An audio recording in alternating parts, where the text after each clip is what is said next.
Welcome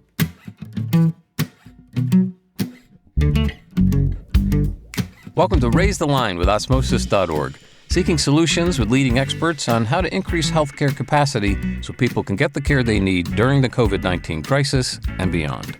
Hi, I'm Shiv Gaglani.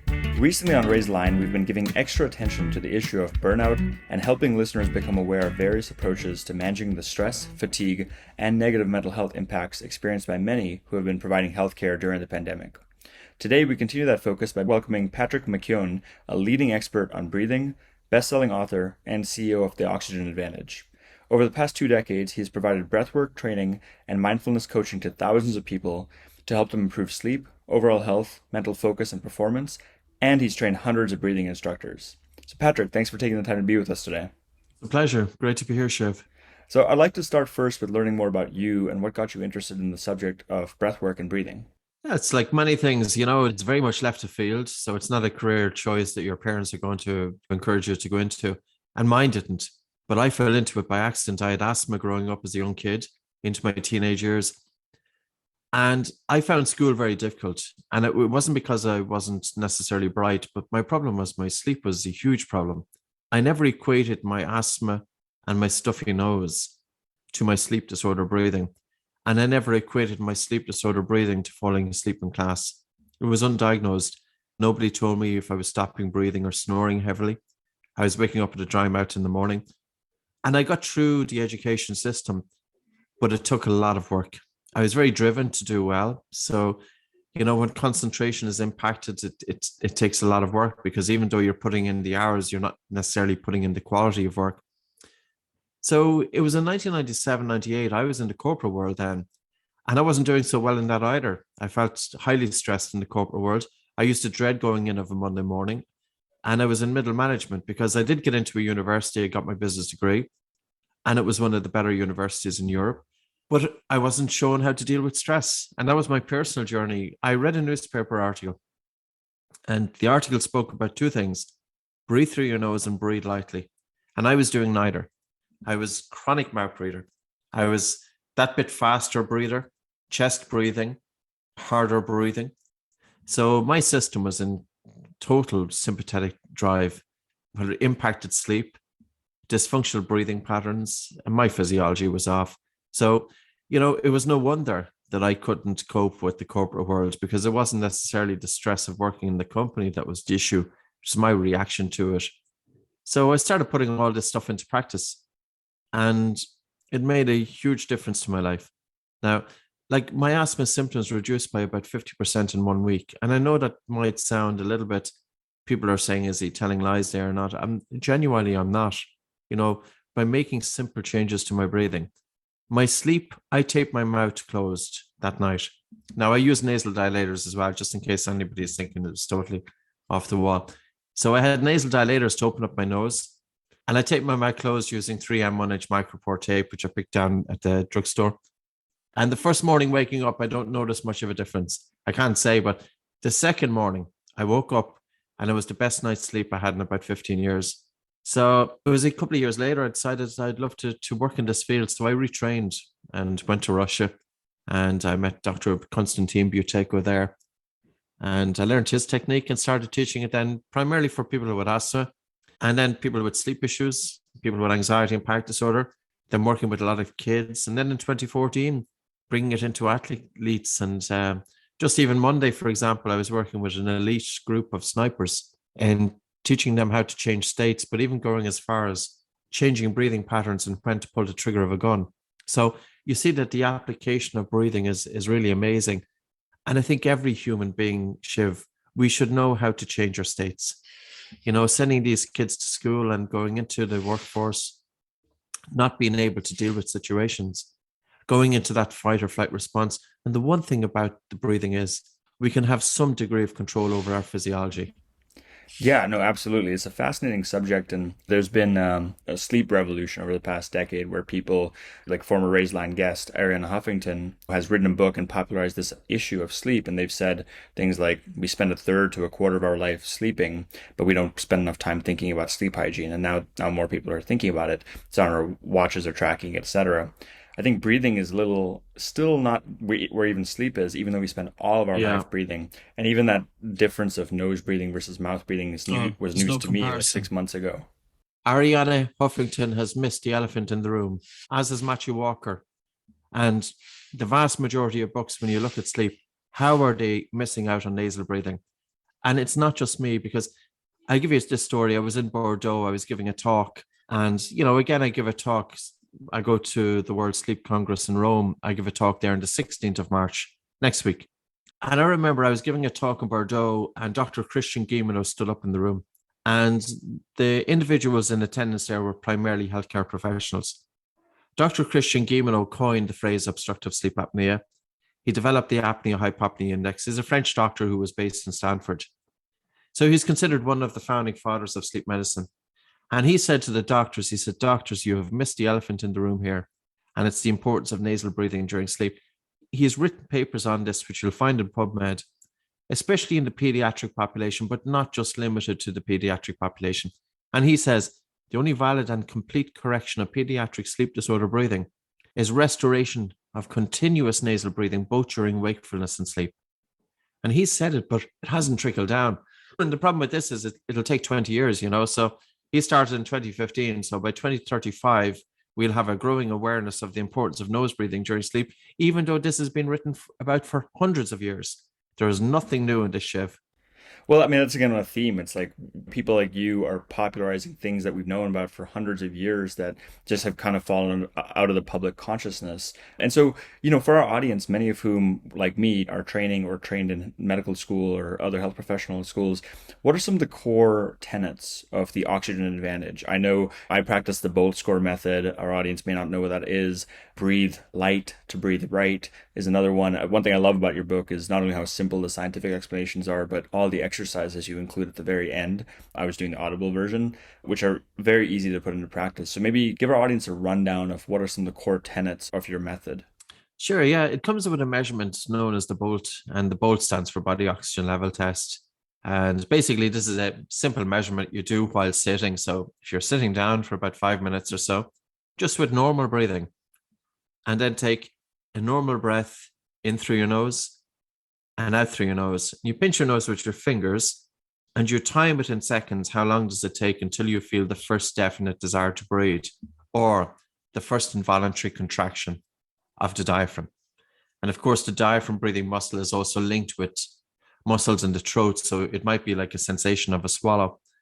And when you resume breathing, your breathing should be fairly normal. So it's the length of your comfortable breath hold time after an exhalation. Now, what's the significance of it? It gives you a good indication of whether your breathing is functional or dysfunctional. And there was a paper that was published by a professor of physical therapy, Kyle Kiesel, that was published in 2018.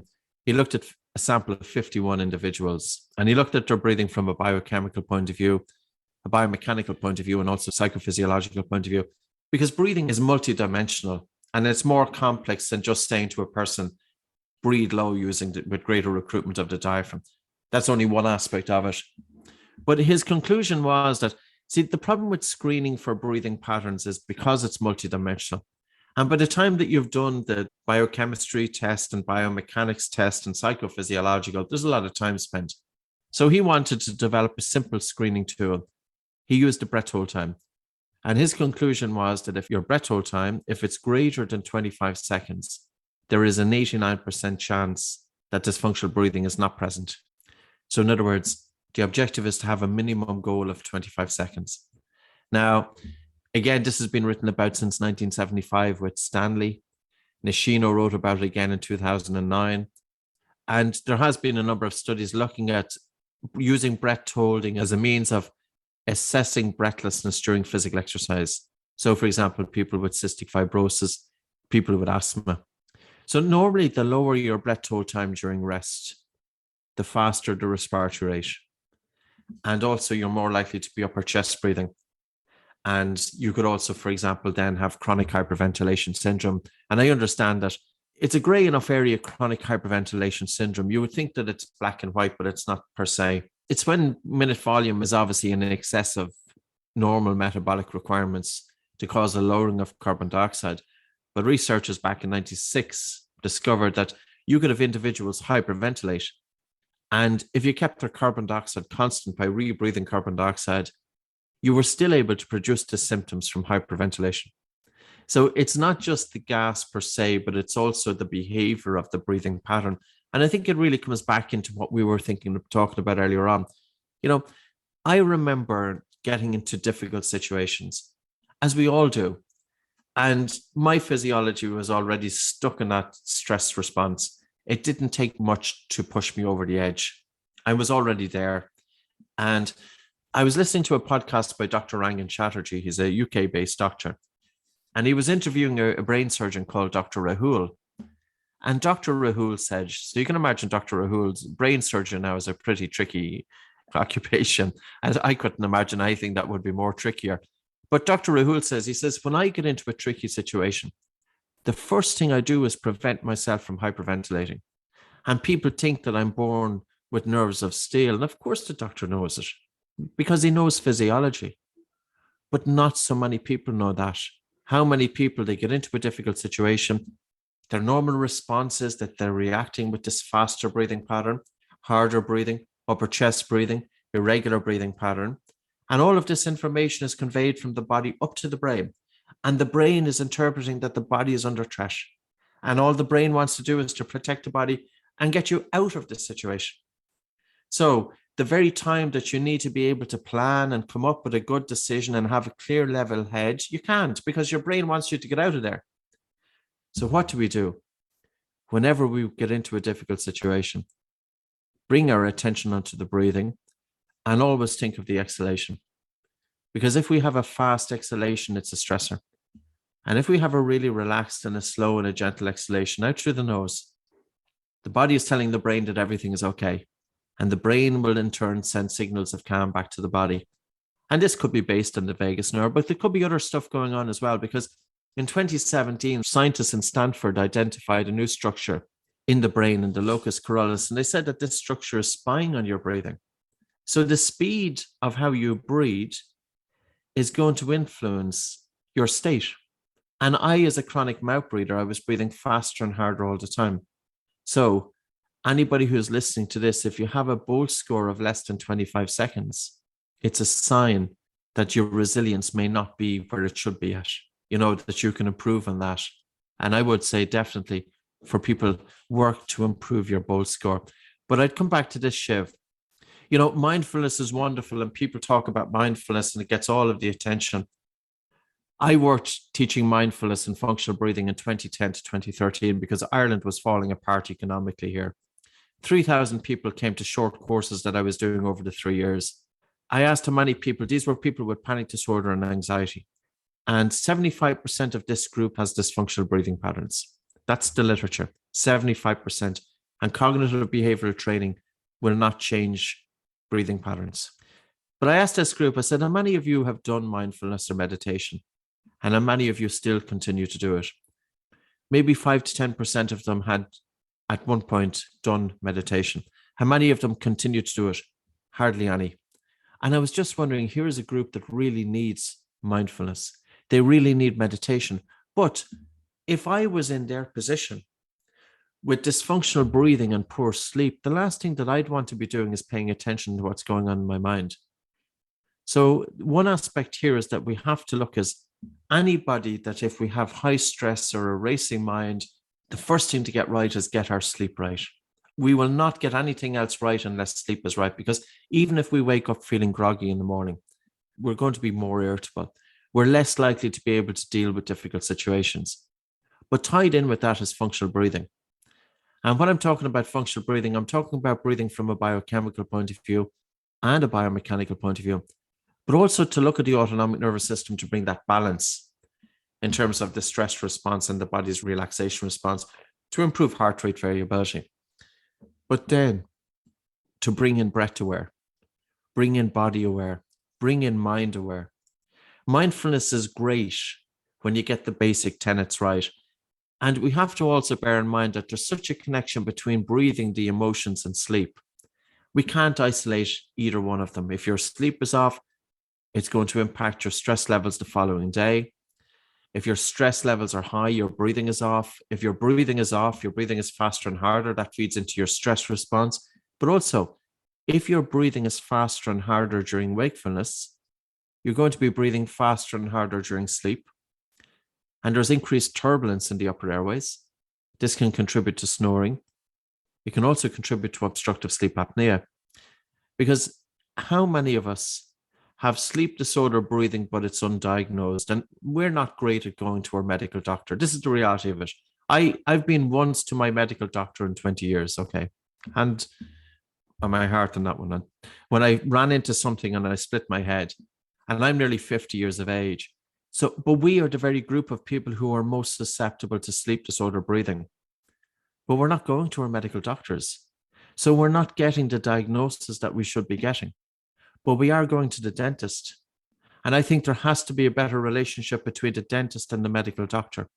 And the reason being is because the dentist is able to look into the mouth, which they are doing anyway, look for scalloping of the tongues, look for a high narrow palate, look for any sorts of recessed jaws or narrow airways. And at least the dentist could be in a position to start identifying the risk factors associated with sleep disorder breathing and at least get that person seen. Because this comes back to resilience. The sleep part of it is very, very important. But I'm going to come back to what would I do in terms of when I get into a difficult situation? Think back to what Dr. Rahul said. He says when he gets into a tricky situation, the first thing he does is he prevents himself from hyperventilating. So what is hyperventilation? It's when our breathing speeds up and or the tidal volume increases to cause an increased in minute ventilation. So whenever we get into a tricky situation, bring your attention inwards. Focus on the airflow coming into your nose and take a soft inhalation, just a soft, normal inhalation through your nose, and have a really relaxed and a slow and a gentle exhalation. And even if you do that for just 90 seconds, you could time it, and you don't have to take full big breaths either. If you wanted to time it, you could slow down your breathing rate to about 6 breaths per minute, to breathe in for about 4 seconds, and to breathe out for about 6 seconds. It's probably better if the length of the exhalation is about 1.5 times the length of the inhalation. So the slow and relaxed exhalation is stimulating the vagus nerve, which in turn will secrete the neurotransmitter acetylcholine, which in turn will cause a slowing of the heart. And when the heart rate slows down, the brain interprets that the body is safe, that there's not a threat there. But it's not just about breathing slow. Heart rate variability, and I know sometimes people can be critical of it, and it might be a perfect measurement, but it's lasted the test of time. It's out there now for 3 decades. There seems to be tons of research in it. And what's accepted seems to be that people who were either physically or mentally unwell have reduced HRV because they're in that increased stress response, whether people with diabetes or epilepsy or any chronic health problems, depression, anxiety, panic disorder, etc. There's a few ways to help improve heart rate variability. It's not just about slowing down the breathing rate to between 4.5 and 6.5 breaths per minute. Breathing light, for me, was the game changer. This is what I practiced back 25 years ago, whatever it was. I put one hand on my chest, one hand just above my navel.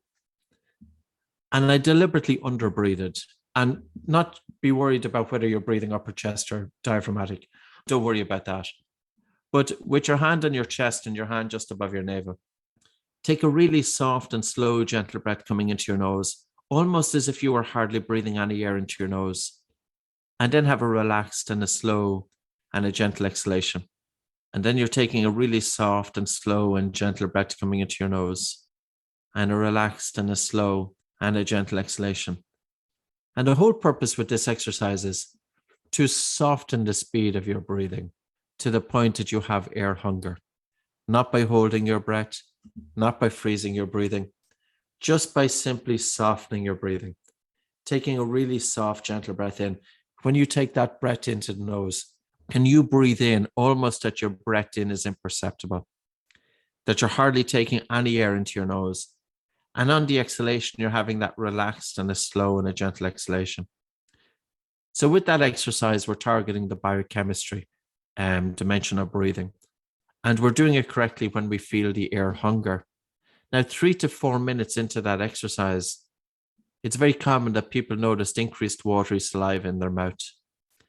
They also notice that their hands are getting warmer because cold hands and cold feet are often a sign that our breathing is that little bit harder and faster, that is causing vasoconstriction due to the loss of carbon dioxide. And I understand that chronic hyperventilation syndrome is not always associated with low CO2, but we can't throw carbon dioxide out altogether either. That's an interesting exercise, and that was a phenomenal exercise for me. And I tell you why. Because there's an idea out there in the big world that the more air you breathe, the better. You know, the harder you breathe, the better. And we have to say, listen, think about the stress response of the body. If you breathe out fast, it's a stressor. If you breathe out really slow and relaxed, it's a relaxer. And when we look at breathing from a biochemical point of view. What's the technique doing to the biochemistry? Is it causing an increase of carbon dioxide? You experience air hunger, which, by the way, can stimulate the vagus nerve. Is it causing a decrease in carbon dioxide to drive blood pH up? What's it doing to the biomechanics? Are you targeting the diaphragm breathing muscle? Are you helping to improve function or strength of the diaphragm? What's it doing to the autonomic nervous system? Is it a stressor or is it a relaxer? And when we break down any breathing exercise, we always have to ask the question, what is this breathing exercise doing? What is it doing to the biochemistry? What is it doing to the biomechanics? And what is it doing to the autonomic nervous system? The biochemistry is very important, but it has been overlooked in most instances. And individuals with a strong chemosensitivity to carbon dioxide or a strong ventilatory response to carbon dioxide, they feel air hunger during their normal everyday breathing pattern. And because of the air hunger associated during their normal everyday breathing, they typically breathe fast and shallow. So with this group of people, it's really important not just to focus on the biomechanics. You have to eliminate what's causing them to breathe fast and shallow. They're breathing fast and shallow because of a feeling of suffocation. You may say, well, it's the airways are narrowing. But yes, that could, of course, somebody with asthma, their airways are narrowing. They're feeling air hunger. So they're responding to the feeling of air hunger by breathing mouth, fast and shallow, which is going to increase dead space, which is going to reduce alveolar ventilation, which is not going to do anything to alleviate the feeling of air hunger, but also associated with that, they can have an increased chemosensitivity to carbon dioxide buildup. So this is where breathing just becomes a little bit trickier. And this is where it's wonderful, you know, it really is in terms of that application. Totally. And I mean, even that, understanding the physiology, as you've described eloquently, I guess, in the book and just on this podcast, has been really helpful to people like me who, you know, and obviously our audience cares a lot about the actual understanding of the physiology. I mean, you mentioned chemosensitivity. One thing that I realized after reading your book was the fact that you're a better athlete if you're able to maintain more carbon dioxide in your bloodstream for longer, right? Because of the Bohr effect, which I learned multiple times in my preparation into med school, but I never really knew how it affected me personally until, like, you know, I started realizing I can increase my Bohr score from 20. Now it's about 30. I still have a long way to go to get to the 40 that you recommend. It's still good. 30 is good though. Yeah, but it changes day to day depending on my stress and if I'm actually practicing. But generally, trying to get it to 30. And even though I could do like a long breath hold, like a 2.5-minute breath hold, like through the Wim Hof techniques and stuff like that, I was shocked that my Bolt score when I first started measuring it after reading your book was like 15 to 20. And, you know, I think one reason I really like, again, what you've written about and how you talk is that you've worked both with people who have issues, so a lot of children with asthma, as well as elite performers. You mentioned the elite sniper unit or soccer/football players. I'm curious, have you worked with physicians or nurses, and what are some of the common breathing? Do they have similar flight responses that you mentioned? Are there things they could be doing in the moment when they feel themselves having that? Is it just paying attention to the out breath and for 3 to 4 minutes, as you were saying, 4 seconds in, 6 seconds out? We want to give them some actionable things, and that sounds like a good one. I think, Shiv, we need to look at the overall picture here. So, of course, if you get into a difficult situation, it's really important to take a little bit of time out. You don't have to move anywhere. All you have to do is bring your attention out of your mind and onto your breathing. Soften the inhalation. and have a really, really slow and relaxed exhalation. However, we have to think that some people are more susceptible to difficult situations and to a stress response than others. And those individuals could be impacted with sleep disorder breathing.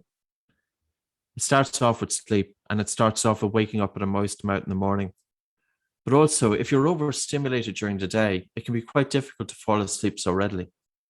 And you're lying there and you're thinking and thinking and thinking, you're twisting and turning, and then you're waking up feeling tired.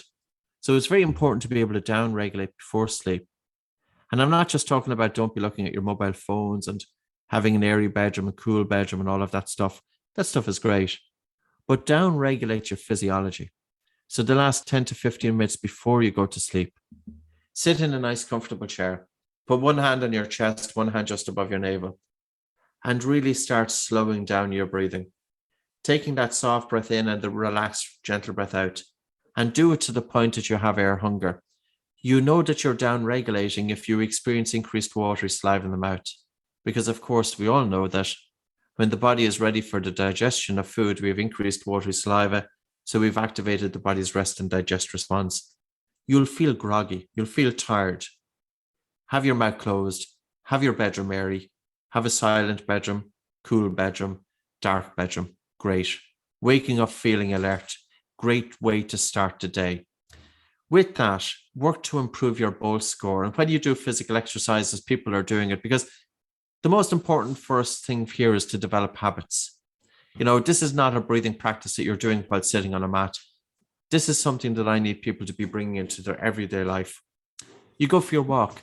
Why not do it with your mouth closed, Now, initially, you feel that the air hunger is a little bit stronger.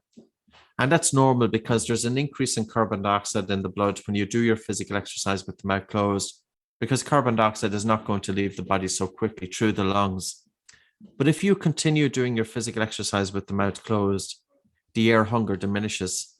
And the body does have a higher tolerance of carbon dioxide during physical exercise. And the fraction of expired oxygen is less as a result of doing your physical exercise with the mouth closed. But then pay attention to your breathing throughout the day. I'm not talking, the problem with breathing is that it has got so many left of field connotations and robes and tree huggers and opal sandal brigades and all of that stuff. It's nothing got to do with that. Like, genuinely, I was working with an elite European squad on Monday. Now, I've worked with them before. And I've also, some of our instructors are in the Navy SEALs. One is in the Delta Forces and special weapons and tactics as well. And why are they practicing breathing techniques is because they use it to change states. So going into an operation where it can be a highly stressed environment, and when you're highly stressed, you're more liable to make mistakes. You have to bring balance in the autonomic nervous system. And with that, for example, there's a couple of approaches that I could use. One would be box breathing, which is a tactical breathing exercise. You're breathing in for 4 seconds. You're holding for 4 seconds. You're breathing out for 4. You're holding for 4. But another one that I use typically myself for giving public presentations, I take 5 or 10 minutes out and I take really soft, gentle breaths coming into the nose and a relaxed and a slow and a gentle exhalation, just as I've done, to down-regulate. But then I do a few breath holds to upregulate. So I want to go out into an audience, and I want to go out into an audience with flow states. And flow state, to achieve that state of mind whereby you're in a state of relaxation and alertness at the same time. It's when the speaker and the talk becomes one, that the right action happens by itself and the right words appear. And also when you're in that state, your audience is more engaged. But how many of us are spending half of our lives going around stuck in our heads? And I'll give you the analogy of you can go to a beautiful restaurant, go to a Michelin star restaurant, and the chef cooks up this absolutely wonderful meal and it's put in front of you. How can we appreciate that meal? If we're stuck in our head, do we really see the meal in front of us? Do we smell the meal? Do we taste the meal? Do we feel the texture of the food as we are eating it?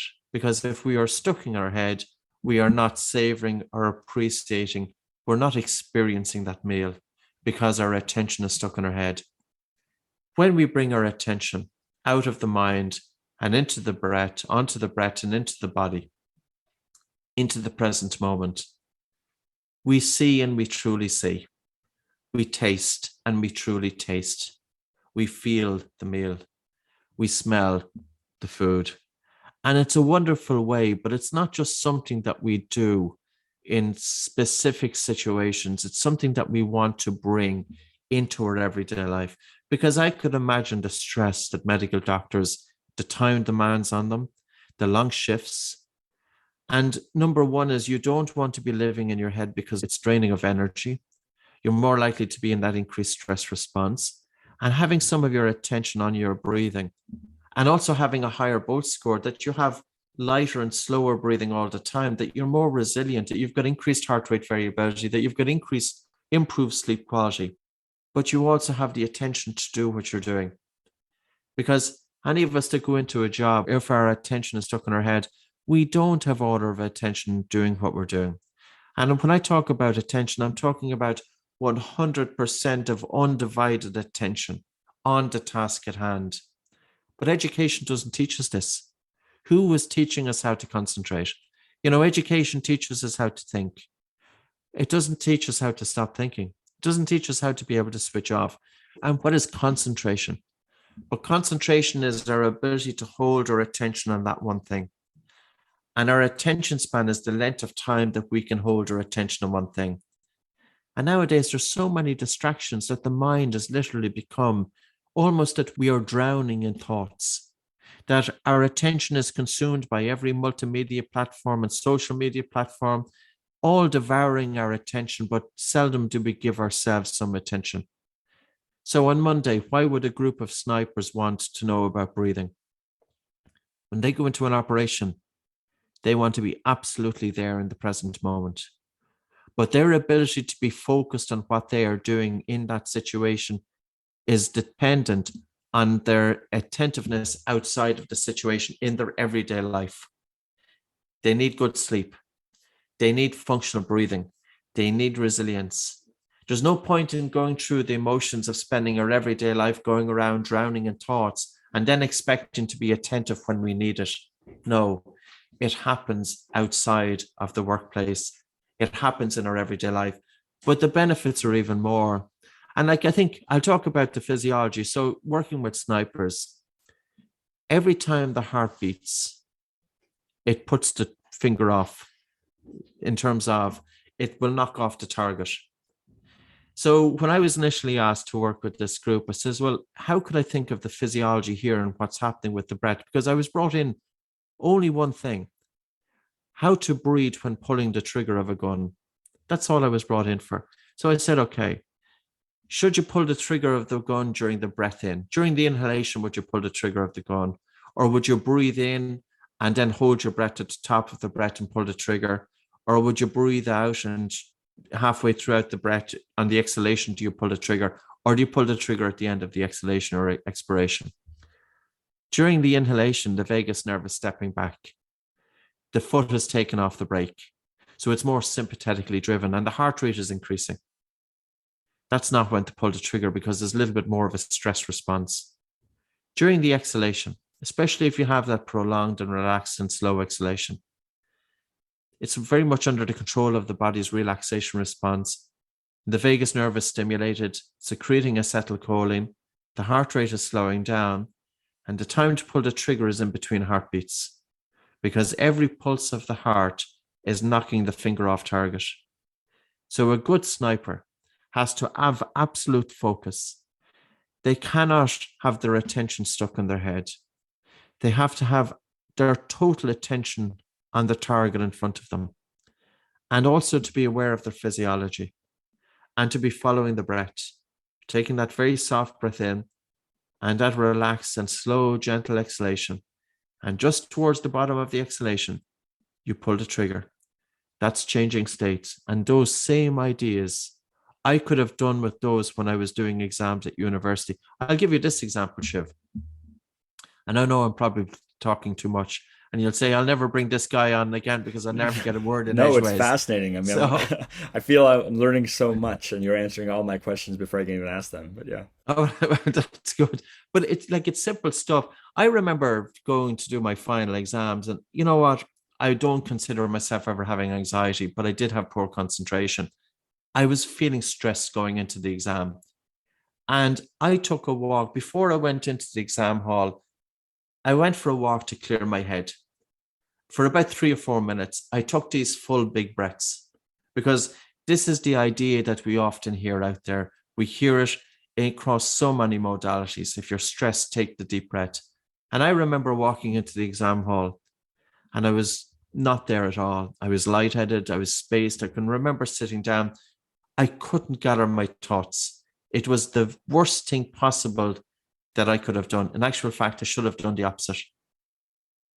How would I do it now going into the exam hall? Well, number one is I'm an introvert and I want to always conserve energy, especially in a situation like that. I would arrive to the exam, but I would hide somewhere in my own time, out of the environment. And I would sit down, and for even 10, 15, 20, or even a half an hour before a major presentation, I could even take an hour out just to work on my states. And for that half hour, I'll do really slow and gentle breathing, nose, light, slow, and low. So I haven't forgotten about breathing low, but you don't have to take that full big breath to get good recruitment of the diaphragm. So for half an hour, I'm down regulating. And then when I'm walking back to the exam hall, I'll do 2 easy breath holds just to prepare my body for the longer breath hold. And then I'll do 3 or 4 strong breath holds. So initially, I'm activating the body's parasympathetic response, but then I'm coming out of it and I'm putting myself into the stress response. And then to walk into the exam hall or into a public presentation with every cell of my body, because I want to be fully immersed in that present moment. And this is where I use the breath as the tool to help me there. Again, I really love that. There's so much application here for any of our audience members who do get test anxiety, which is something we often like to cover. And then maybe if they wind up becoming, a surgeon or an ICU nurse or whatever it may be, where it's high stress, constant high stress environments. The other key takeaway, I think, was what you said, where you can't just, show up at the high stakes environment expecting that everything's going to work out. If you can make your day-to-day habits when you're supposed to be in less stress environments, incrementally better, then when you are in the stress environments, you can go even further because your baseline is much better. So I think, again, I meant what I said where I'm looking at my questions and you've answered so many of them already. Mm-hmm. I'm aware of your time and our audience's time. So I did have one other main question for you. Obviously, I recommend our audience to learn more, go to the Oxygen Advantage, read the book, start practicing. I know when I started practicing, you see pretty much immediate improvements. I only do mile runs with my mouth closed now. I basically incorporated that. I'm running as fast or faster than I used to, and my bolt scores increased because of it. But what advice would you give to our audience about, their journey becoming a healthcare professional? You've already given them a lot of advice already about how to control their breathing and get in the zone, as you'd say. But what other advice would you give to them about their own career journeys, similar to your career journey 25 years ago, experiencing something and now fast forward, training thousands and thousands of people, writing a book that reaches hundreds of thousands of people? So what advice would you give them? And then anything else you'd like to leave our audience with before we let you go for the rest of the afternoon? It's amazing how life works out. It really, really is. And when you're starting off in any career, you will never forecast where it's going to end up. And I think the most important thing is to have our attention on the process and don't worry about the outcome. And it comes back to attention. And here was the mistake that I made as well in university. I was so driven to get my degree that I literally reduced every waking moment as a means of getting to the future. And it stressed me out. But I didn't have quality of learning because my attention wasn't now. And sometimes people don't understand when I'm talking about that. I'm talking about when the critical thinking mind is out of the way, that your attention is not in the front part of the brain, but even to bring your attention into the middle or towards the back of the brain and hold your attention there. So forget about the outcome. And it's like writing books. And I've written a few more books, but one that I think could be useful for your audience is called The Breathing Cure. Now, by the way, I didn't choose the name. That was my publisher. But Shiv, I wrote it's a 190,000 word book. And I referenced it with hundreds of papers because I want to try and bring the science to the breath as best I can. Now, we don't have all the science, but I'll come back to that question. I really feel that breathing has been so left of field and let down for decades, and it has been let down, and the surface has been barely scratched. And it's coming back to the young doctor. It's an amazing vocation.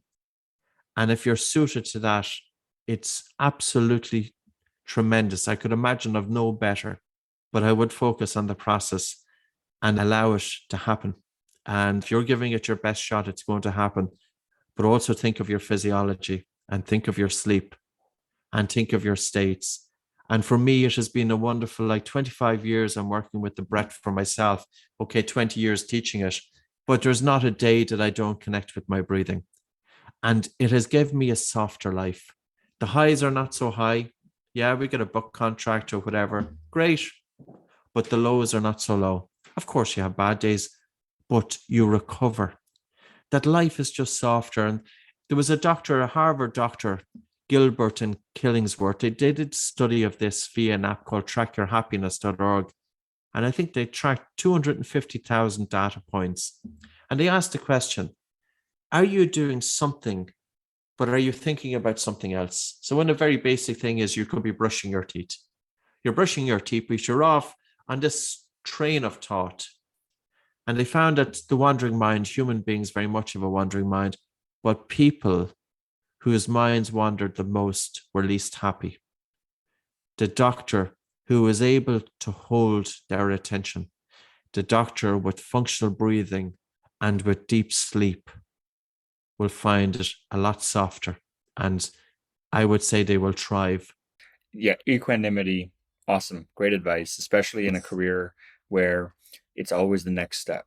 You got to get the grades in high school, to get the grades in college, to get the grades in med school or nursing school, to then get that residency match and career, to get that salary, to pay back your loans. It's a lot of living in the future and then maybe living in the past. So I love this. I think it's one of my favorite episodes because it has actionable things that our audience can do today with the breathing techniques you were mentioning, hopefully reading The Oxygen Advantage. I'll check out The Breathing Cure. I saw that you had written that, but I haven't read it yet, so it's on my list. And then other really interesting things. We have a lot of dental schools that we work with, dental students. My sister is a dentist with several practices in Chicago. We've had her and her husband on our podcast a couple of years ago, actually.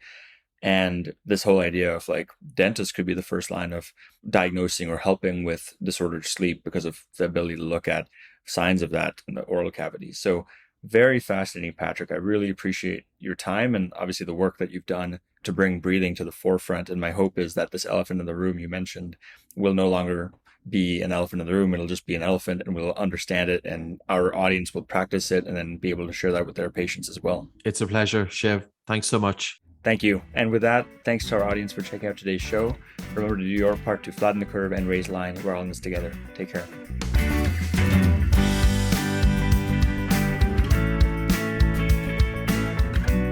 For more information on how you can help raise the line and flatten the curve, go to osmosis.org/COVID-19. If you like this podcast, please share it on your social channels. You can also subscribe to the series and check out all of our podcasts at osmosis.org/raisethelinepodcast.